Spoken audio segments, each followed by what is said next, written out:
Hello. My my date from hell involves my daughter, who was only 10 at the time, and a friend.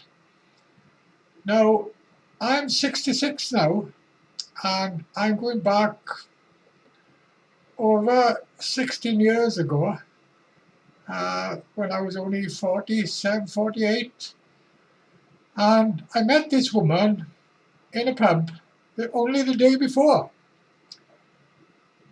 and I stayed the night with her straight away, but she did seem to drink a lot.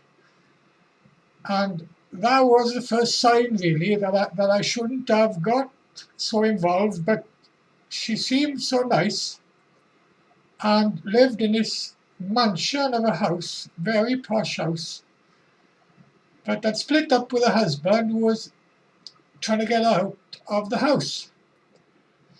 And I stayed the night with her, and I told her that I was meeting my daughter the next day, Saturday, because I was divorced and still am divorced, and my daughter was with a mother who I was married to, and her daughter came down on a Saturday to meet me in town with a friend. The following day, she used to come and stay with a friend with me. And when I told this one Saturday morning that I was going to meet my daughter, she said she'd like to meet my daughter. And she seemed so nice, and she had a little dog. My daughter loved dogs, you see, and I couldn't get over how nice the house was. And in a way, I wanted my daughter to see how nice the house was and how nice she was. But it was everything was happening so fast. Now, I was going through a divorce at the time, and I was a bit confused. I needed somebody. I was on my own, and at the same time, I started to drink a lot as well, but she seemed to drink more than me. Anyway, my daughter came that morning with a friend, and I told my daughter I met this nice woman with a posh house, and that she wanted to meet my daughter.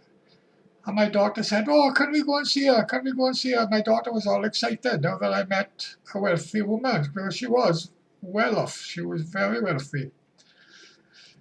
So I took my daughter and a friend that Saturday morning up to a wasn't far from the bus stop, uh, to show the house and meet her. And my daughter fell in love with her straight away, and a friend. She gave them ice cream, and they loved her dog. And I said to her, "Well, I'm going home now. I'll see you again." And she said, "No, no, no. Let's go for a meal. I'll take your daughter and a friend out for a meal." And my daughter said, "Yeah, come on, Dad. We'll go for a meal." Now, you know, everything was happening too good to be true, and I just fell for all this. I fell for it.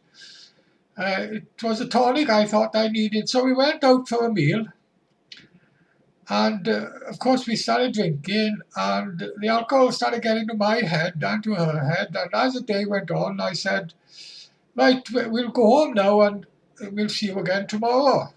"Oh no," she said, "come and stay the night with me and bring your daughter." And my daughter and a friend said, "Yeah, we'd love to stay the night in the posh house." And of course I fell for it. I fell for it, and I decided to take my daughter with a friend with a bag of clothes and stuff to a house to stay the night there. And my daughter, believe it or not, had been on TV at the time singing with a friend and other school friends, and they done well, and she could sing, and so could a friend. And we started sitting down for the night and watching a film, because this woman had all the films for children. Like, she had her own children, but they weren't with her, you see. And that should have been a warning sign for me from the word go. Anyway, we sat down to enjoy the film. But before she put the film on, my daughter and a friend sang for her. And she said, oh, they sound so beautiful. It nearly brought tears to her eyes, because it was really, my daughter and a friend could really sing. Well, of course, they were only 10 at the time. They were little girls, and they were excited now staying in this big posh house, and so was I with my daughter. I wanted my daughter and a friend to be happy. Everything was going fine. And then, 9 o'clock that night, the phone went. And she said to me, oh, I got to go and answer the phone. Now, the phone was in the living room by us there when we were watching TV, but she took the phone out to the passage. And I suspected there's something up here because she's taken the phone out. She doesn't want us to hear what she's saying on the phone. And I was sitting there now. In the meantime, my daughter and a friend had put their nightdress on, ready to go to bed. And we were sitting there now watching a film, and she was on the phone for ages.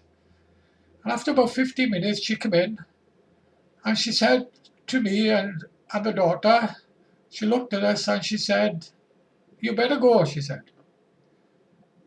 And I said, go? Why? My daughter looked at a friend, and a friend looked at my daughter, and we were looking at each other, shocked. Why does she want us to go? We were only just starting to enjoy. The next thing I could hear, somebody outside the house shouting, come out here, I'll kill you, I'll kill you. I couldn't believe this. I went to the window, and my daughter and a friend, there was a guy out there, and he was a big guy. It was a summer's day, August. He didn't have a top on, he just had jeans, and he had a bottle in his hand, shouting, come out here, I'll kill you, I'll kill you. And I could have fallen through the floor. I couldn't believe what I was seeing. And I asked her, who is that? And she said, that's my ex-boyfriend. And he's jealous you were here. He's been drinking all day and he wants to kill you. Oh my God, I thought, thank you, I told her. Now I know where I stand with you. But we had a problem now. How was I going to get past this guy with a bottle in his hand, a big guy in his 30s, waving the bottle outside, shouting, I'll kill you, and I had my daughter and a friend with her. Anyway, I asked her to use a phone, and thank God she let me use a phone, because I phoned for a taxi, for the taxi to come and pick us up outside the house. And I waited for the taxi to come outside the house, and as luck had it, the bloke in the taxi was a big bloke. And as I walked out with my daughter and a friend, this guy who was standing in the house, he saw me, and for some reason, I was just as big as him, and he ran across the road. I was so pleased to see this guy running across the road. Anyway, I opened the back door of the taxi, my daughter and a friend went in, and I sat in the front, and this guy came running over now, waving the bottle at the taxi and shouting to me, I'll kill you. And the taxi driver asked me, who's that? And I said, never mind who it is, just get me out of here. Well, no, I never saw that woman again. It was a lesson I had to learn. It was too good to be true. It happened so fast. And I was so glad we got home safe that night. And that was it. Okay?